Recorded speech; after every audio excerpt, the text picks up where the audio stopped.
ჰაიფას მერის იონა იაჰავის განცხადებით ირანის მიერ ღამით განხორციელებული სარაკეტო თავდასხმის შედეგად ქალაქში 3 ადამიანი დაიღუპა. ინფორმაციას The Times of Israel ავრცელებს.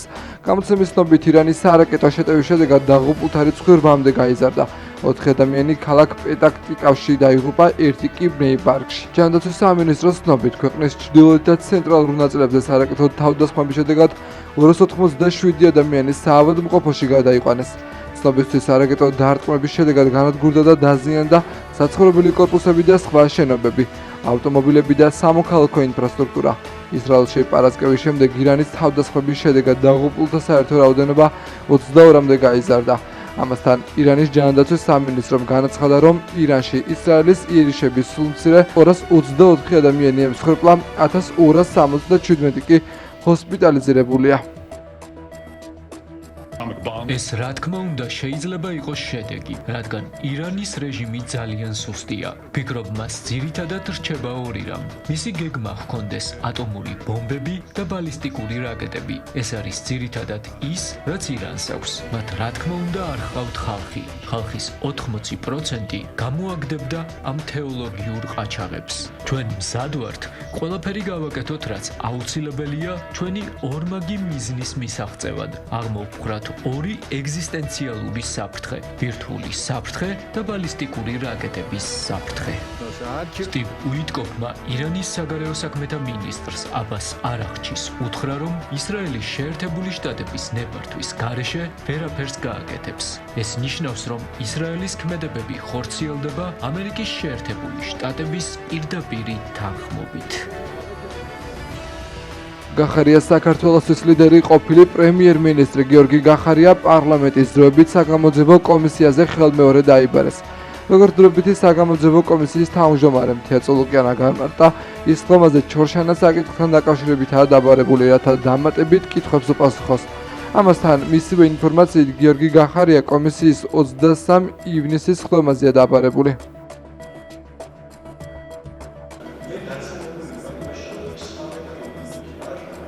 23 ივნისს ჩვენ გამოვკითხავთ ხელმეორედ ბატონ გიორგი გახარიას, რომელსაც შეტყობინება უკვე გაეგზავნა.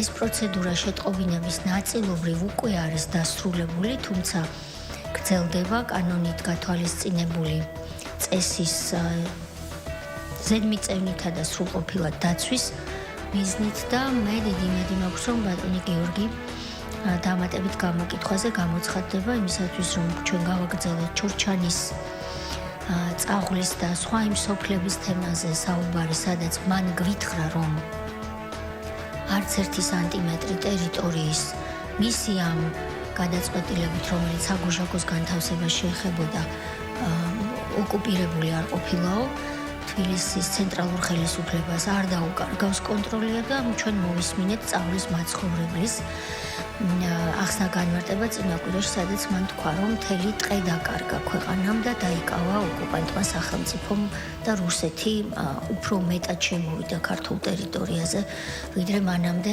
ჰქონდა ოკუპირებულიო. ეს ახსნა განმარტებები და ჩვენებები ერთმანეთთან რადიკალურად წინააღმდეგობაშია, ამიტომ ჩვენ მივალია, რომ მას დამატებით კითხვები დაუსვათ.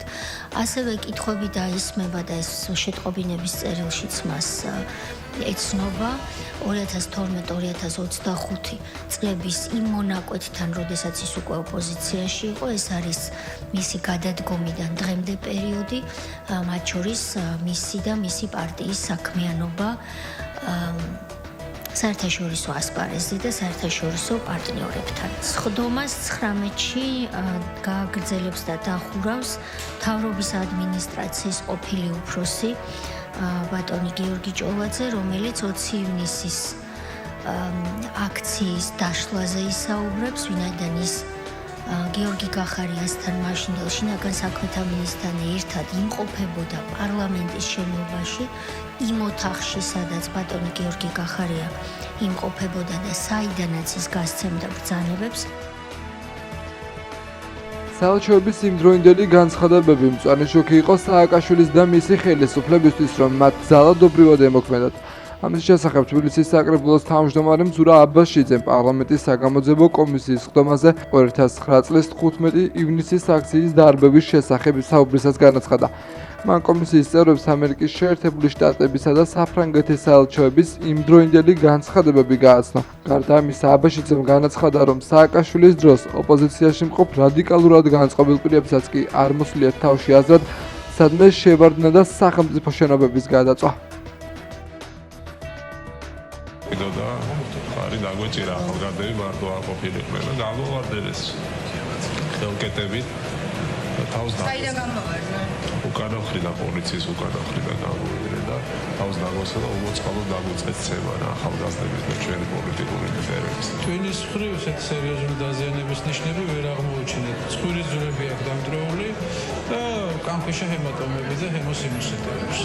ეს არის ის მძიმე დღე, როდესაც ჩვენ ყველამ ტელევიზიით ვინც იქ არ ვიყავით, ვიხილეთ თუ როგორ დაგესხათ თავს ხელკეტით შეიარაღებული პოლიციელების ჯგუფი. ნებისმიერი აქცია, რომელსაც ატარებდა იმ პერიოდში ოპოზიცია, ეს იყო დაწყებული ნოემბრამდე, მერეც იგივე აპრილის ეგრეთ წოდებული საკრების ქალაქი ეხსოვებათ.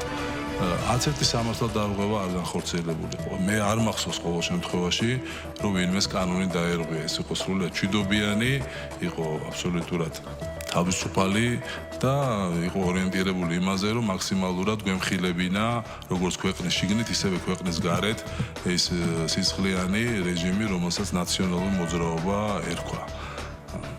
და ქვია დღესაც სალომე ზურაბიშვილიც მაგ პერიოდში საკმაოდ აქტიური პოლიტიკური ფიგურა იყო სააკაშვილის წინააღმდეგ ბრძოლის ავანგარდში იდგა.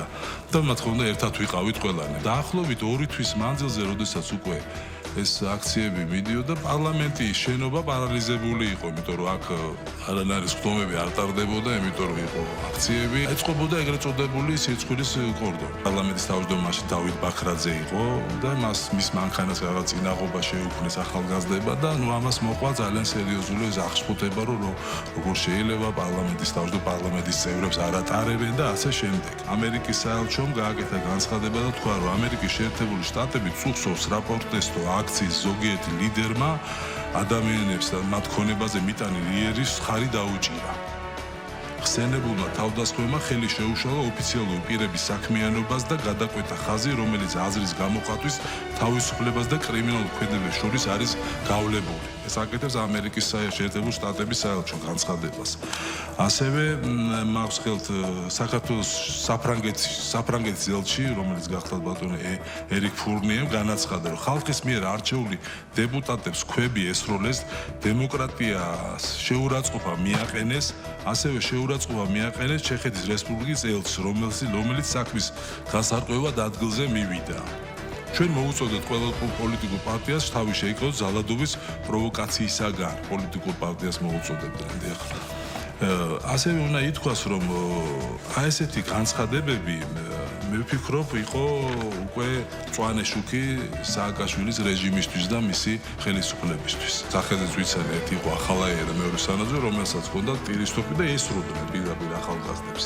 ერთობოდნენ ხო რაღაცა წყებს ესროდნენ ახალგაზრდებს და აბსოლუტურად ახლა ეს იყო ძალიან პროვოცირებული. ვინ იყო ამ დროს დათა ახალაია? ვერ გეტყვით, თანამდებობა ალბათ იყო მაღალჩინოსანი უშიშროების მაღალჩინოსანი. 2012 წელს რომ გავიმარჯვეთ არჩევნებში, მე რამდენიმე ჩემი განცხადება, რომელიც ასევე თეატრში გამოცხადდა და მათი მამაც მოიხსენეთ, სასამართლოში მიჩილა მამამისვამ რაღაცა ცილის წამებისთვის და სასამართლოშიც ვიყავი დაბარებული ამის. ის დამთავრდა ეს პროცესი.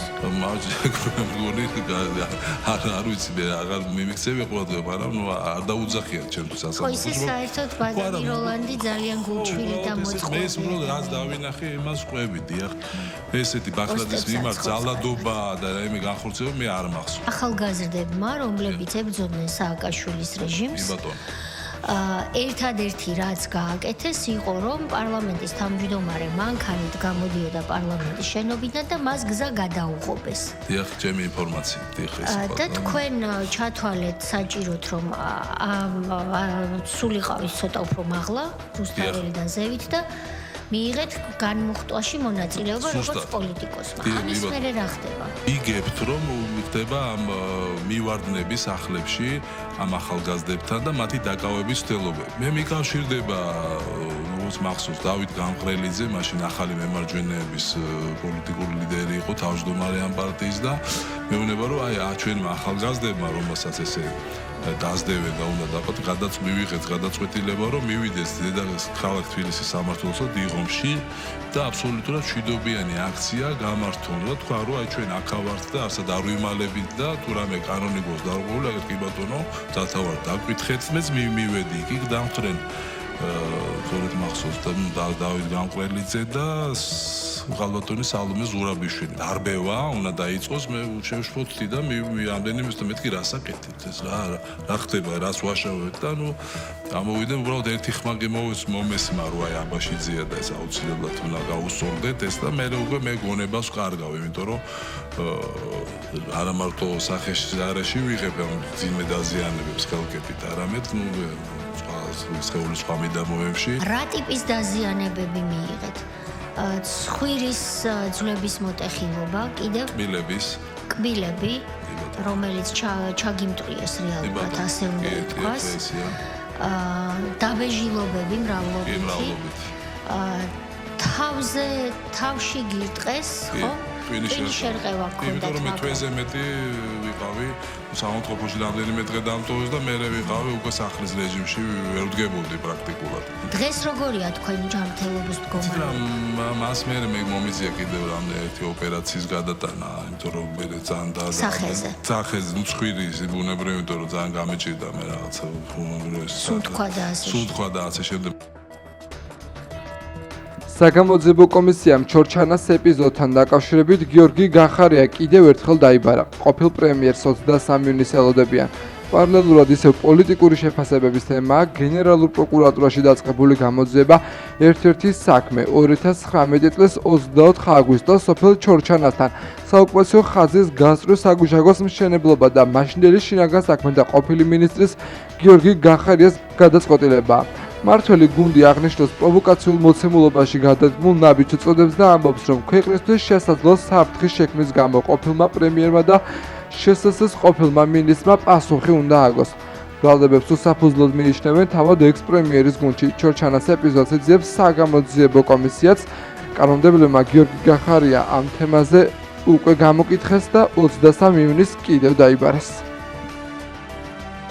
ჩორჩანას ეპიზოდი ეს იყო ერთადერთი მოვლენა საქართველოს ისტორიაში, როდესაც სამხედრო ესკალაციის გარეშე მოხდა ქვეყნის ტერიტორიული ინტერესების დაცვა.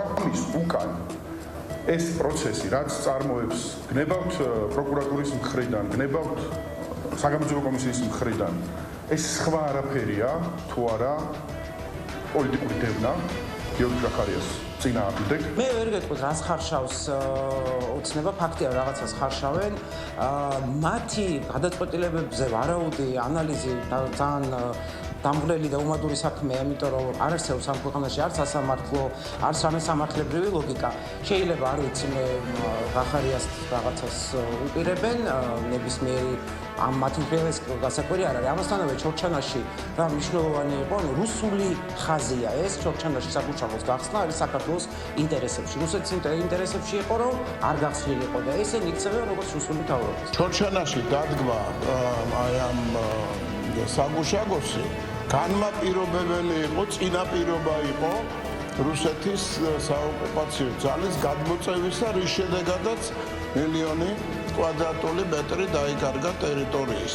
დაიკარგა კონტროლის ქვეშ აღმოჩნდა საოკუპაციო ძალის. ჩაიკეტა. ანუ შედეგით თუ ვიმძიელეთ, უძიმესია ის ვითარება, რომელიც აი ამ კონკრეტულ ოკუპაციის ამ კონკრეტულ მონაკვეთზე შეიქმნა და რასაკვირველია, კითხვებიც აი ამის გამხორციელებელი იმ პერიოდის ხელმძღვანელის მიმართ არის ლეგიტიმური, აუცილებელი და სასწრაფო. კომისიაზე მოსვლა, რასაკვირველია, მისი აზრით, ისევე როგორც პირველ შემთხვევაში, არის სწორედ ეს შესაძლებლობა.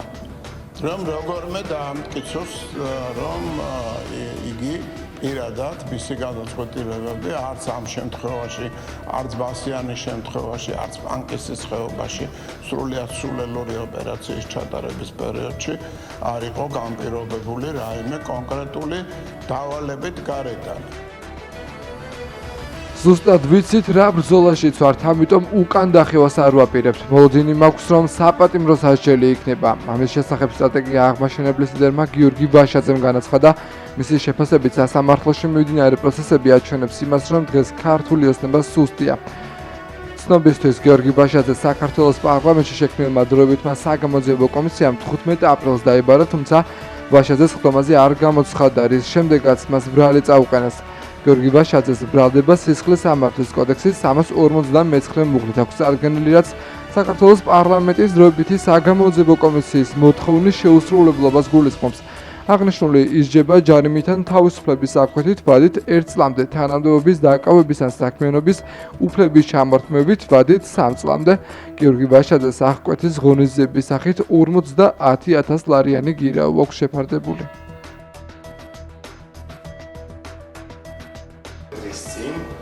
თქვენ გამოიტანეთ გადაწყვეტილება საქმეზე, მათედევის ბრალდების საქმეზე და მას მიუსაჯეთ 4 წლითა და 6 თვით თავისუფლების აღკვეთა. მაგრამ ამ საქმეს შორის არის ფაქტიურად ძალიან მნიშვნელოვანი მსგავსება და ამ მსგავსებების გათვალისწინებით მოგონილი იმისა, რომ თქვენ გიორგი ბაშაძის საქმეზე არ მიიღებთ ობიექტურ გადაწყვეტილებას, კიდევ უფრო დასტურდება. დინარე ჩვენ ვაკეთებთ თქვენს აცილებას, ისიც ვიცით რომ თქვენ არ აიცილებთ და არ აიცილებთ არა იმის გამო რომ გარემოები არ არსებობს, არამედ იმის გამო რომ დავალება უნდა იქნეს შესრულებული. მოცემულ შემთხვევაში არაერთი ფაქტი, არაერთი საქმე, არაერთი დამნაშავების ჩადენის ადგილი, თარიღი, დრო, мотиваცია ამ შემთხვევაში საერთოდ კავშირი არ არის. შესაბამისად ეს არის უბრალოდ საზოგადოებრივი ზემოქმედების მიზნით დატანებული შრომის და ის თქვენს სასამართლოს გადაწყვეტილება მიიღეთ ამ საქმეზე აციების საფუძველი არ უნდა იყოს. შესაბამისად ვინაიდან სისხლის სამართლის საპროცესო კოდექსის 53 მუხლით ჩამოყრის მოსამართლის აციების საფუძვლები და ამ ეტაპზე არც ერთი საფუძველი სახელი არ გვაქვს, საკუთარი შრომობა არ უნდა დაკავოს. სასამართლოს განაცხადა საკუთარი შრომობა მოსამართლის აციების საკითხთან დაკავშირებით მოსმინასია ბრალდების ხარის პოზიცია მიჩნევა წარმოქმნის შემთხვევაში საკუთარი შრომობა დაუსაბუთებელი პარლამენტის ამშური განმარტება არ გამოდიას სამწუხაროდ გესწრომზამის ხამერამიდან და მოსამართლის მედიკალური სხვა საკითხები განაცხადა და მიმდინარეობისას არანაირად ხავში შეარჩიეს შეიძლება გახდეს აციების საფუძველი. ყოველზე მომშვიდობა გამოდიას სასამართლოს გადაწყვეტილების სამწუხაროდ გესწრომზამის ხამერას მეთოდიკას და ადმინისტრაციის ადრის პროგრამის ხაზებდა შემოშრომება აციების თავზე არამოყოლდა. საქართველოს გახდეს ევროკავშირის ქვეყანა, რომ მოსამართლემ არასდროს დავალება არ მიიღოს პოლიტიკური ხელმძღვანელობისგან.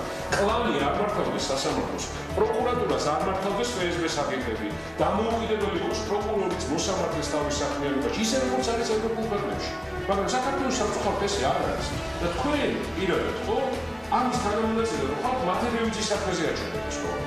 და ახლა შემდეგ საქმეში ჩემსაზე აჩვენებთ კიდე სხვა საქმეები და რამდენი საქმე რაღაცა იმისავით, რაღაცა შეწირული ვითხართ ამ პოლიტიკურ საქმეებზე. იმავე დღეს ხვალწდების ჩვენებაში მიცემული მაქვს თარიღი რომ აღშალოს. მოგვიანებით უკვე იმავე დღეს გავუგზავნე წერილობით შეტყობინება, რასაც თქვენ გულისხმობთ ოფიციალური დოკუმენტი და შემდეგ უკვე 10 აპრილს, ანუ სხდომის წინა დღეს შეხსენების მიზნით კვლავ გავუგზავნე შეტყობინება და მოგვიანებით ბატონმა გიორგიმ სოციალურ ქსელში გამოაქვეყნა სტატუსი მის შინაარსი იყო რომ ნუ არ აპირებდა კომისიაზე გამოცხადებას. ეს არის იმის დასტური რომ მან იცოდა. პარლამენტის თავმჯდომარე ბრიტანეთის საელჩოს მიმართავს გასაჯაროს ინფორმაცია, ვის და რა თანხით აფინანსებდა დიპლომატიური წარმომადგენლობა 2024 წლის საპარლამენტო არჩევნებთან დაკავშირებით. შალვა პაშვილის ინტერესის სფეროა ასევე მიმდინარე დაფინანსებებიც. პირველმა კანონმდებელმა პოსტი სოციალურ ქსელში გამოაქვეყნა.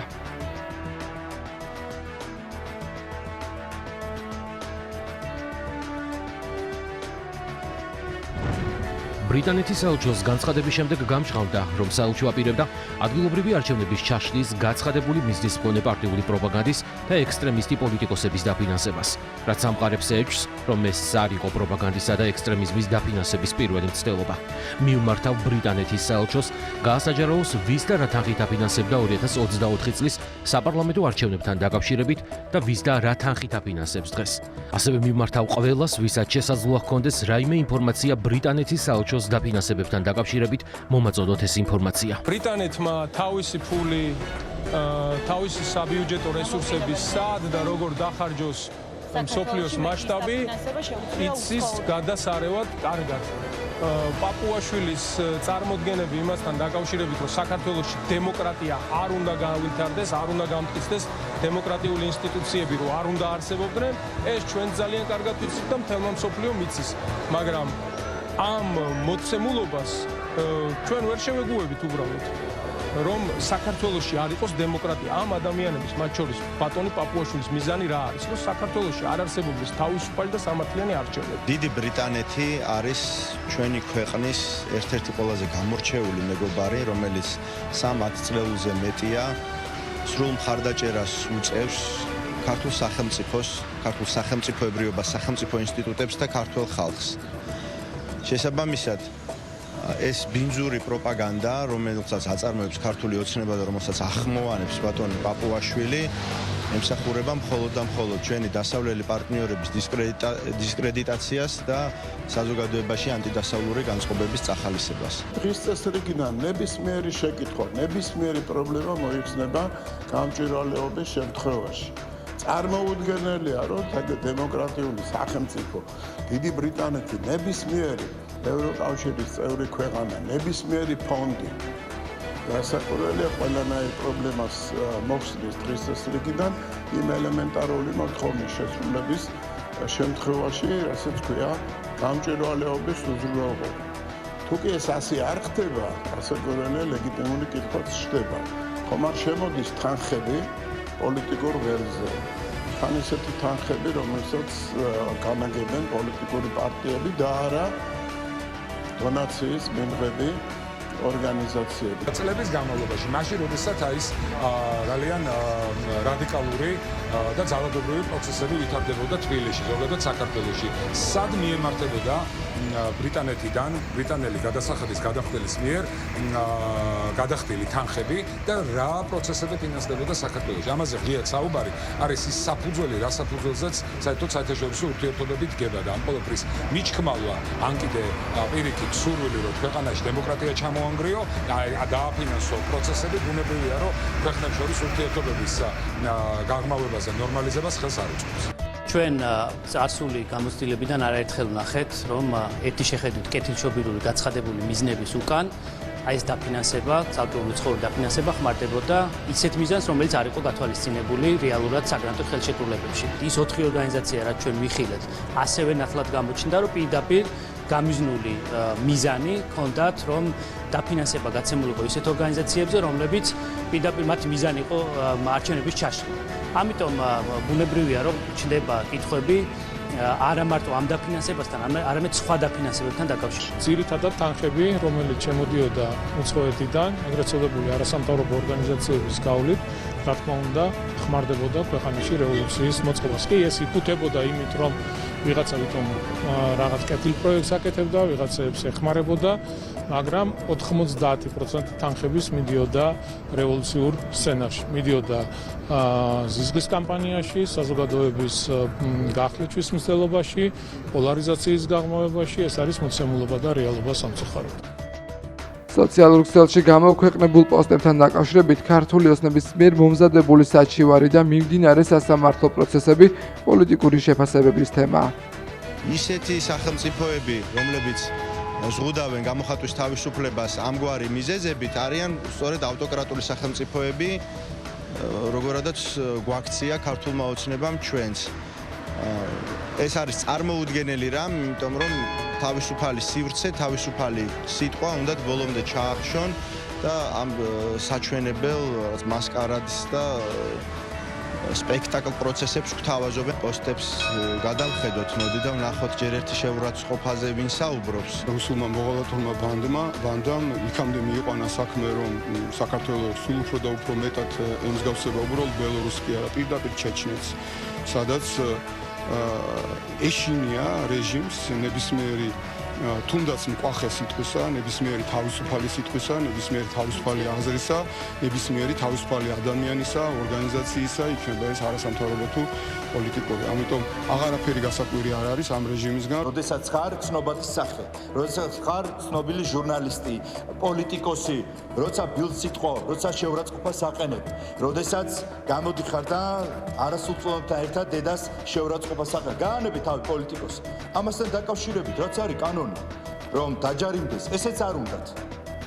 ესე იგი, ამათ უნდათ რომ გაგინონ, შეურაცხყოფა მოგაყენონ, ფიზიკურად იძალადონ, მაგრამ აი თუ სასამართლოში, ესე იგი, ჯარიმას და ჯარიმა იყო ეს ადმინისტრაციული მეტი სხვა იმისა და დაკავებას რამდენიმე დღე თუ მოსამართლემ ეს ჩათვალა. ესე იგი, ესეც არ უნდათ. რომ არ მისცეს საშუალება პროცესებს განვითარდეს აგრესიული მიმართულებით, სახელმწიფოები ღებულობენ ზომებს. მათ შორის არის ზომები აი ამ აგრესიისგან დასაცავად. ეს არის ფსიქოლოგიური ტერორი, რასაკვირველი არც ერთი მიმართულებით ამას ადგილი არ უნდა ქონდეს. სულ ეხლახანს გაასამართლეს არაერთი ადამიანი, თუნდაც გერმანიაში. ევროპულ ქვეყნებში ჩამოთვლილია სტატისტიკა, ვიცით რა ხდება. ეროვნული უსაფრთხოებისათვის ერთ-ერთი საგანგებო მნიშვნელოვანი თემაა ის, რომ საზოგადოების წარმომადგენელთა შორის არ მოხდეს შეჯახება.